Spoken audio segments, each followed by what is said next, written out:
So अहिले चाहिँ भने मेरो काम चाहिँ सुरु भइसकेको छ गाइस है। अनि स्वागत छ तपाईँहरूलाई फेरि पनि मेरो न्यू मिनी ब्लगमा। आशा गर्छु तपाईँहरू सबैजना सन्चो सुबिस्ता हुनुहुन्छ होला गाइस है। अनि अहिले चाहिँ भने मेरो घरको काम सुरु भइसकेको छ गाइस है। आज चाहिँ म चाहिँ घरको ब्लग हाल्दैछु गाइस है। अनि मेरो भिडियोको सुरुवात चाहिँ हुँदैछ मेरो बेडरुम मिलाउनुदेखिको लिएर गाइस है। अनि म घरमा हुँदाखेरि चाहिँ म घरको ब्लगहरू हाल्ने गर्छु गाइस है। अनि बाहिर जाँदाखेरि चाहिँ म बाहिरको ब्लग हाल्छु। अनि घरको ब्लग नहालेको पनि मैले 4-5 दिन भइसक्यो है। आज चाहिँ म घरको ब्लग लिएर आएको छु गाइस है। अनि पुरा हेरिदिनुहुन्छ भने पूर्ण आशा राख्दैछु गाइस है।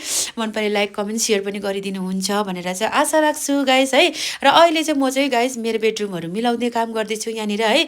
लुगाहरू सबै पट्याउने काम गर्दैछु हो।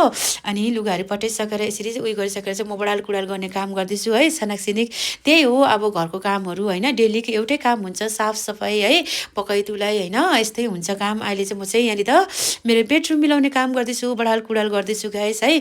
मजाले यसरी बडाल कुडाल गरिसकेर चाहिँ फेरि बरेन्डामा पनि म बडाल्नु आएँ गाइस है। यो फुलहरू चाहिँ हेर्नु न, मेरो सबै यो फुलहरू चाहिँ फुलिसकेको हो नि त। अब चाहिँ फुल फुलिसकेर चाहिँ फेरि राख्ने जग्गा नपाएर यस्तो हुन्छ।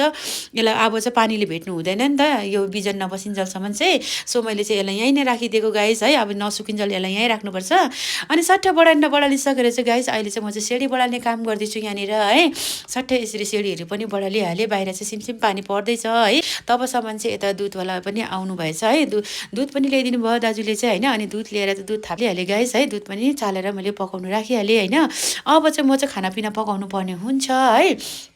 र आज चाहिँ म चाहिँ कटहरको सब्जी पकाउनु पऱ्यो भनेर चाहिँ यहाँनिर त कटहरलाई चाहिँ यसरी 4 भागमा काटेर चाहिँ मैले प्रेसर कुकरमा हाल्दैछु। यसलाई चाहिँ 2 सिटी लाएर चाहिँ पहिला चाहिँ 2 सिटी लाउनुपर्छ गाइस है। यो कटहरको सब्जी चाहिँ कसलाई मनपर्छ है, मेरो चाहिँ एकदमै फेभरेट हो, मलाई चाहिँ पुरा मनपर्छ होइन। अनि कसको फेभरेट हो है एकदम कमेन्ट गरिहाल्नुहोस् होला है। र मैले चाहिँ कटहर यसरी उसिनेर राखेर चाहिँ अब चाहिँ मरमसला रेडी गर्दैछु गाइस है। यतापट्टि भातको पानी पनि टेकाइरहेको छु, दुध पनि अघि नै पाकिहाल्यो हो। अब चाहिँ मरमसला रेडी गर्दैछु यहाँनिर चाहिँ म चाहिँ है। अनि प्याजहरू काटेँ है, प्याज काटेर टमाटरहरू काट्दैछु होइन। अनि भातको पानी पनि उम्लिएछ यहाँनिर है। र भातको चामल पनि धोएर हालिदिएँ। र कटहर चाहिँ उसिनी पाकेछ। अनि मैले चाहिँ केलाई जुलाई गरेर चाहिँ काटकुट गरेर रेडी पनि राखेँ। अब चाहिँ यसलाई पकाउनु पर्ने हुन्छ गाइस है। अनि मैले चाहिँ यहाँनिर कराई पनि बसालेँ है।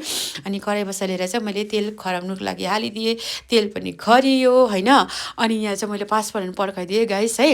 अनि त्यसपछि मैले अदुवा हालिदिएँ है। लसुन त म चलाउँदिनँ होइन। अनि अदुवा हालेर चाहिँ फेरि मैले यहाँनिर प्याज खराउनुको लागि राखिदिएँ हो।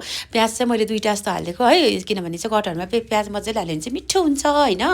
अनि प्याज हालिदिएँ। त्यसपछि प्याज खरिसकेर चाहिँ मैले फेरि यसमा टमाटर हालिदिएँ। अनि एकछिन पाक्नु दिएँ, चलाउनु दिएँ। त्यसपछि